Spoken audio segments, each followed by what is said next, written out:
Seriously, do I have to kill everyone myself? Hold your horses, Archer. I'm busy with this tutorial. Okay, gang, if you're not familiar with this fun animation style yet, let's get acquainted. Lana! Hey, I know I'm supposed to be up my own ass right now, but... Oh, is that what you want? Yup. Because that's how you get ants! Lana! Hey, I know I'm supposed to be up my own ass right now, but... So, if you need a second to check them out, go do that. Or better yet, if you're eligible for a tax deduction, you'd better buy the whole box set. You know, for research purposes. Yeah, research. Okay, so this is just a quick overview. You can use it as an index, but just so you know, if you prefer silent tutorials, you can mute my crappy voice and still not miss anything. Well, not much. Okay, so we're nearly ready to get cracking here. Let's open iClone. You've got to love that these template characters come fully rigged for facial animation. Saves me weeks without having to swear at weight mapping. Zoom. I personally prefer to make low poly scenes or take photos of real locations and blend them with Toon assets. But to help keep your visualization on track, we'll borrow an official background that was made available for education purposes. And for resolution, I'm choosing 1920 by 1080 so you can zoom details if you need to, but you may prefer lower file sizes for your test scenes. And save. Now for the fun part, Toon Shader. Ooh, my favourite. Ooh, have to be careful not to go too far. Ooh, lots to play with here. I'm just going to toon around a bit and you can pick and choose what you like for your own projects. I usually work in Pixar style 3D, so Toon Shader is a bit like holidays for me, but without the beach towel, sunburn or sand in my no questions tell no lies. And obviously Archer isn't the first series to use outline characters.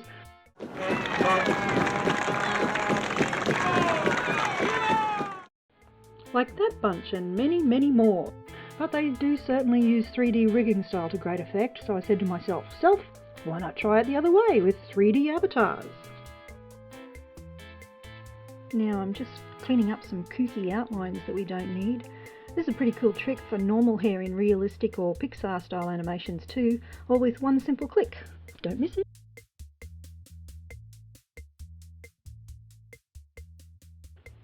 Scrolling. There it is. Alpha threshold. Save again. Don't! Dag nabbit, I keep trying to save a project in the project menu. Try that again. Oh man! Woo! Don't mind him. Time for shadows. Now I count ambient occlusion as shadows, so we'll have two screens here to work with. And I'll play around with some settings, and once again you get to choose what you prefer for your subjects. I am awesome! Woo! And so modest too, isn't he? I really like playing with the ambient shadows with Toon Shader. It's not a combination I've ever seen in any other tutorials, or else I needed more caffeine to jumpstart my brain that day. And now for the actual shadow maps. I vary these from scene to scene depending on which looks best for the lighting. Did I mention this is my first ever tutorial? So how am I doing so far? Here's some nice silence where I won't say anything at all while we just keep tuning. Must keep tuning. And saving, let's keep saving. Yes, I'm a real blue. Go! Oh man, smack me, I'm never gonna learn that. Holy shit! Woo! Oh, now he's just starting to bug us. I might have to delete that file. Oh, you're not! Reload! Alright. We're working here. Go get me a coffee. Make yourself useful. One last tip for this section. If you're having trouble with shadowy faces at a distance, and if dropping your line width to 1 or 2 doesn't solve it, then try these settings. Archer is fetching my coffee from far to near as a demonstration. You won't have an outline, but you will still get cool shadows that look professionally toonish. Okay, step 2, creating unique faces, and bodies to match of course. There's at least 3 ways to do this, but I'm lazy, so I'll stick to my top 2. The first is doing it all in iClone. It's cheaper, but you'll get a better effect, I think, from the second method. This method does require a few skills with Photoshop, but the next one requires none. Obviously, iClone offers a feast of packs for hair and accessories, but I'm deleting his mop top for this method because I'd like to have a go at modelling Toon hair for the first time. It shouldn't take more than 10 mouse clicks, so I'll texture his hair on with his face to make it much faster and easier for that next stage. Dum dum da da. Do that, do that, do that. Okay, so here is his face. I had a bit of a power outage, Cyclone, and lost part of the file, sorry, but luckily it was just a little Photoshop, and I'm showing you here what I did. You didn't really blink, obviously, and miss it, so don't try to rewind, you won't get it. I'm really just highlighting the hair there and giving an overlay of black, and then I'm loading in a reference pic of Archer as an example in this case, and choosing his face to colour pick the shades that I'll use. Now, it's often easier to use one colour, but I'm going to use 3 colours here, which is probably about the maximum.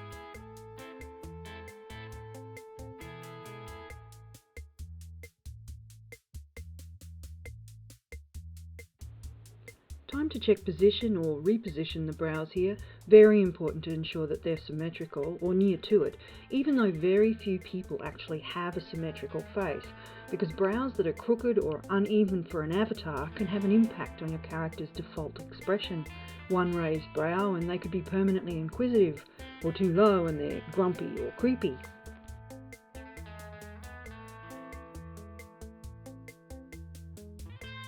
And you can see I'm using opacity of the reference pic to help me figure out where to stick my broad feathered brush strokes. But the really cool thing about converting to toon textures is that you don't need to be too accurate. Not with the shading anyway. So long as all your lines seem to be where they should be, there's a lot of leeway to being accurate.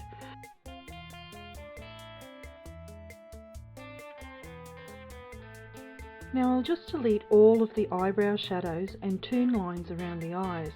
If you watch the intro again using YouTube's slow motion feature, you'll see that my old iClone 5 Archie avatar has the texture of these eyes on his upper eyelid. His left eye is the worst. So I'm heading towards the other extreme with this guy and trusting iClone's ambience to a certain extent to add most of the shadows. We might need to tweak him a bit more, but I'll leave most of the outline style to the next method, which is faster, easier and far more accurate. There we go, and now we're just tracing around the highlights of his hair. I could do it with a brush in Photoshop, but I have the most unsteady hand, so I'd much rather just copy his and then touch them up a bit as I like. I tend to like purple as a highlight. You might have noticed I use it a bit in this presentation. His is blue, but black can be either blue or purple, and if I'm personalizing a character, obviously I'm not trying to copy Archer, we're just using him as the inspiration to learn a new style. So if you're going to make your own characters, be wild with the colours. I mean, green, orange, play, have fun. Well, crunch time to load up the new texture onto his face. You can see, oh, that's scary. Whoa, don't panic though, because there's still a lot we can do. Well, you know, actually, there's not really that much to do. There's a bit of shading on his neck, obviously. A lot of that's from the light itself, but that nose, man, that nose needs help. And his lips, whoa, ain't nobody want to get kissed by that. First I'm going to bring these cheek marks to the front and clean up some shadows. Check symmetry here. His mark in the centre of his forehead was bothering me, so I might fix that up too. Now I'm deleting a lot of the neck and jaw shadows here because Toon Shader was doing a fine job adding them automatically. Back at Tooning Around in step 1, we played with some very nice subtle shading and stronger tones, not just by adjusting those Toon Shader sliders, the ambience controls and shadows. We can also play with the texture itself in IC6 like this. First, get rid of the specular and bump maps, and of course drop the sliders for spec and gloss down to 0 as well to give Toon Shader the most room to help us. Big tip here, very cool effect and so easy. No! Please don't do this! He's kidding. We can adjust this ambience from white for a sunny scene or bright room down to grey for normal lighting, or lower black, deep blue, or even a deep aqua for night scenes. Just checking the lighting and skin tones now, looking a lot better. He's still not Archer obviously, more like an evil Archibald. But we're not quite done yet, and in any case the object of this game is to create something original from an existing idea. Now to match the body skin colour to the face. It's so fast and easy for Toons. It takes only a few seconds. Just choose the diffuse map for the body skin texture, launch it into your image editor, add a Gaussian blur, and overlay it with the lightest shade from the face texture. Then drop the opacity to blend them. Load it back into the software. The texture will lock, but unlock it like this.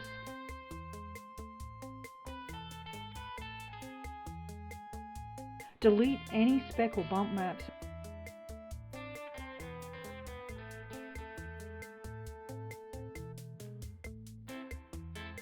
And then play with this ambience shade again to help match the avatar texture to your lighting.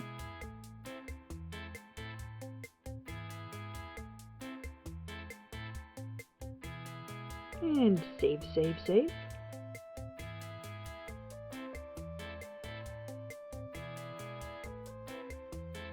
Notice how the lack of black lines around his eyes and mouth make him look so different? But better hair will make a huge difference, so I'm just going to launch him into 3D Exchange so I can convert him to FBX or OBJ.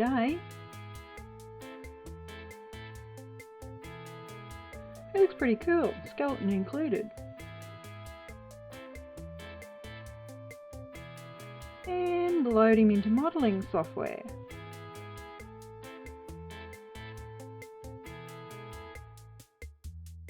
I'm using Cinema 4D, but the principle works across most platforms.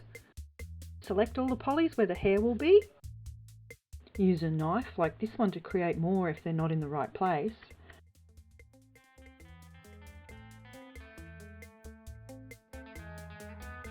But we've got all the sections we need, so I'll delete that bit.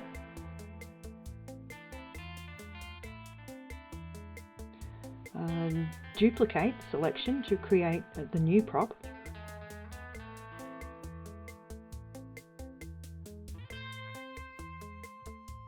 Then extrude.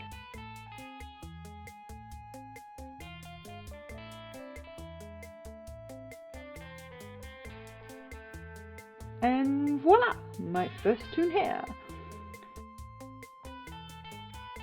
Now get rid of the body.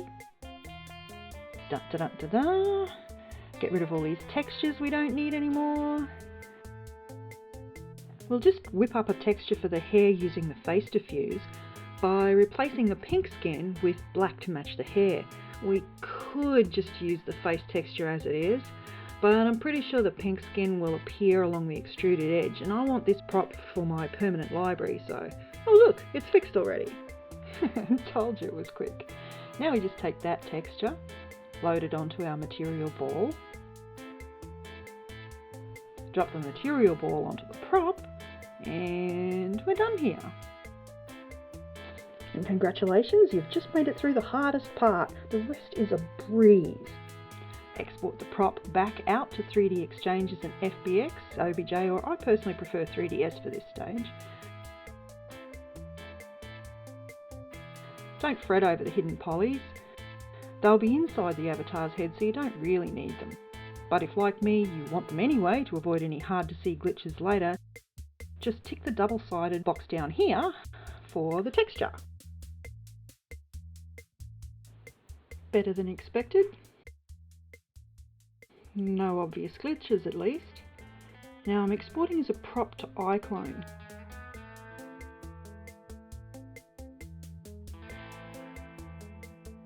Back to iClone. Props menu. Select and load the toon hair. It should be down here somewhere near the ground.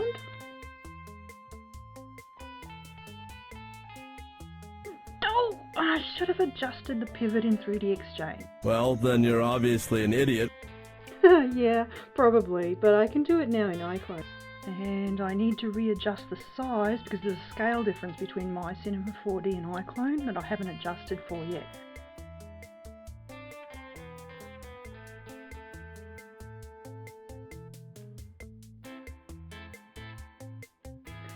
Just attaching it to his face, making it an accessory.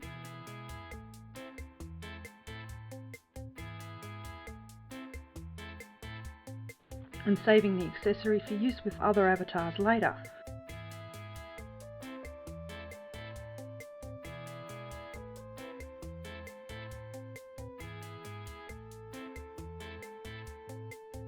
Saving the avatar for use again soon for something special.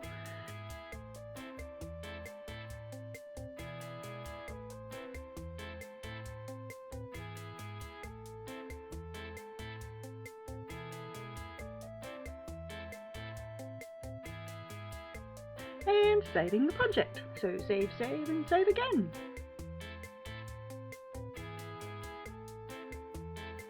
So we're just going to take 30 seconds to whip up that second method I mentioned using the Crazy Talk plugin. I really love this.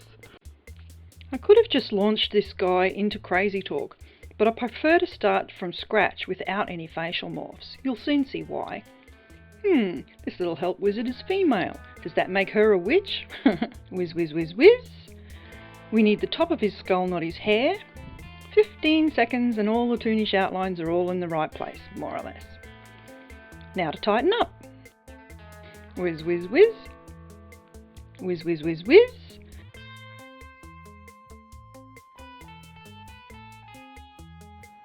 Shift his nose shadows into the right spot.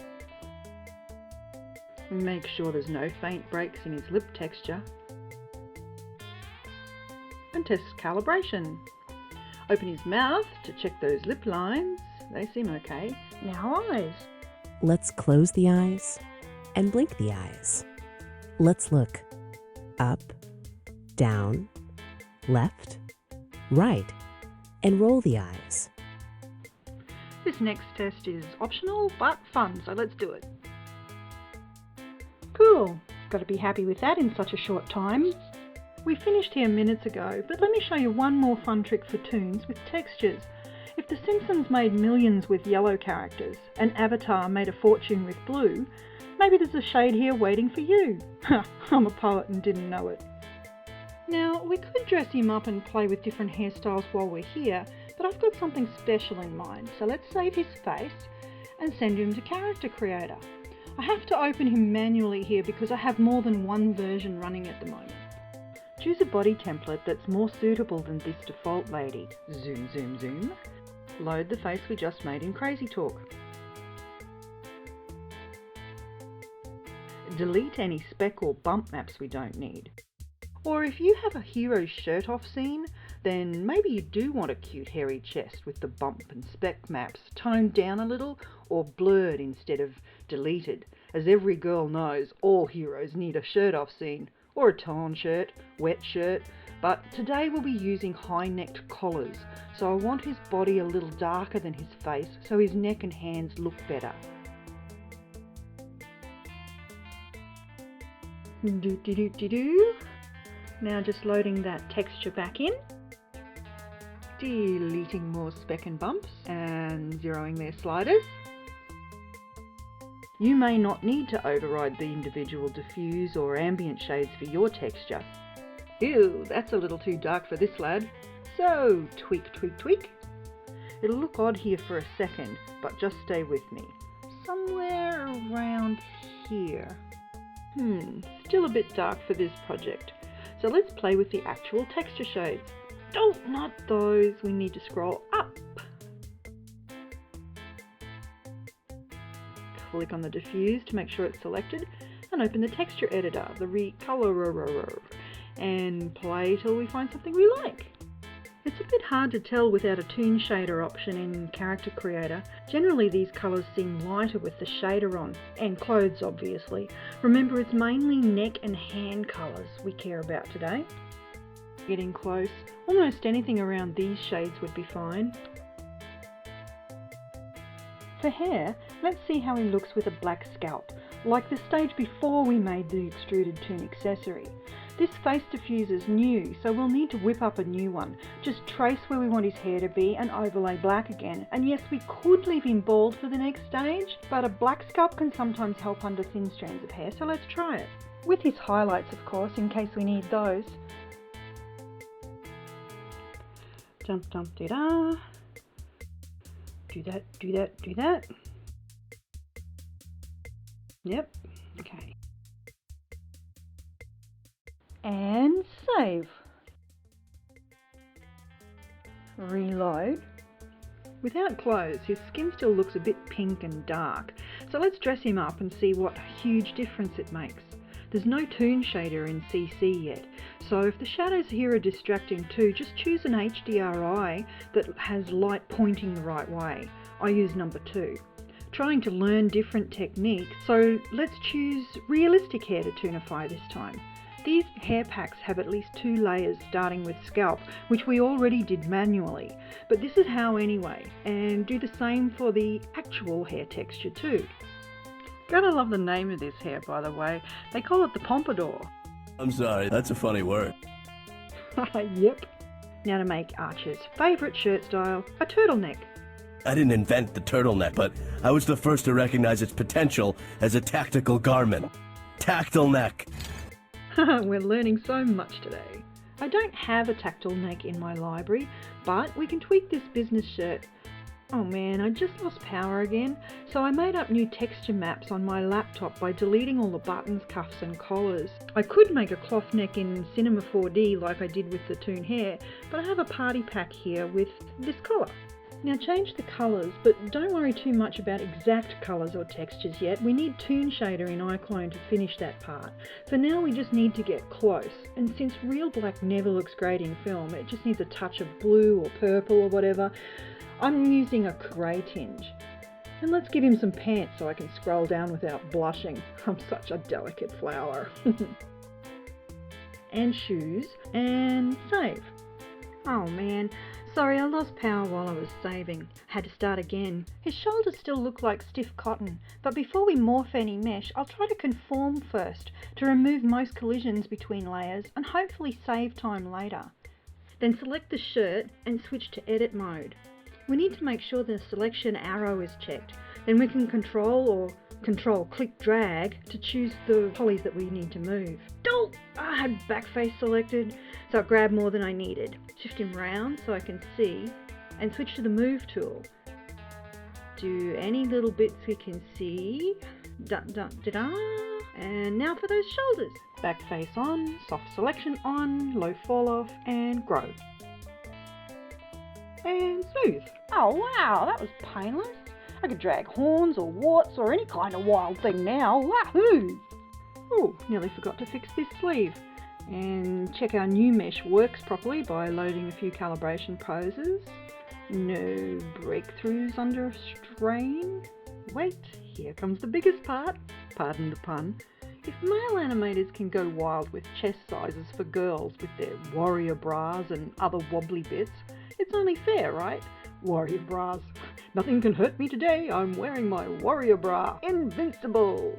Well, warrior jocks or not, at least he looks like a guy from the side now. One last thing before the grand finale. This little miracle should kill any thoughts of becoming an Archer copycat. That's like killing a unicorn! Not killing you, silly. You're just inspiring us to spawn a whole family of new characters. Modern Greek hero, Achilles. Oh, this guy looks a bit Scroogey. We'll call him Tight Arch and tear out his hair.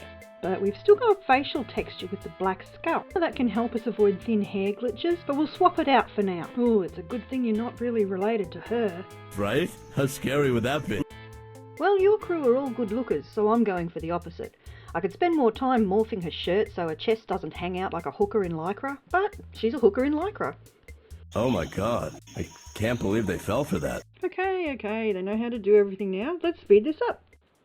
Okay, sure, a lot of these still need polish with their mesh colour schemes and those shadows around the hairline, but they show how helpful and scary DNA mixing can be.